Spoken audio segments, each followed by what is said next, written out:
Hi, this is Tutor P, and this is Proverbs 514. Proverb today is, if ifs and buts were candy and nuts, we'd all have a Merry Christmas. Okay, somebody wants to screenshot it right now. Let's get right to it. If someone says, if ifs and buts were candy and nuts, we'd all have a Merry Christmas, it means if everyone always got what he or she wished for or desired each day, would be like a day filled with pleasure, like some people think of Christmas as being like, okay? However, the phrase also suggests this is not possible or realistic. It basically means we cannot all get what we want, or at least not all the time anyway. If ifs and buts had value, we'd all be wealthy. Well, remember, they say ifs and buts because these are words often used like when either making wishes about something or making excuses about something. If only this happened, or if only that happened, or but, so that's why they say ifs and buts. All right, let's continue. The phrase first appeared in a nursery rhyme called If Wishes Were Horses. Okay.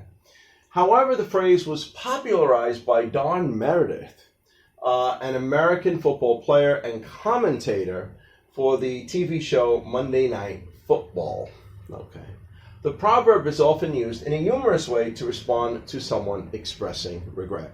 Okay. We have 3 examples here to show just how it's used. Here's the first one. If only I had played my lucky numbers, I would have won the lottery today.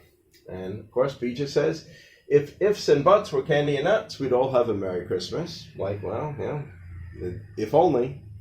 Number 2, if only I had married my ex-boyfriend, I would be living in luxury now. So obviously he must have become rich after they broke up.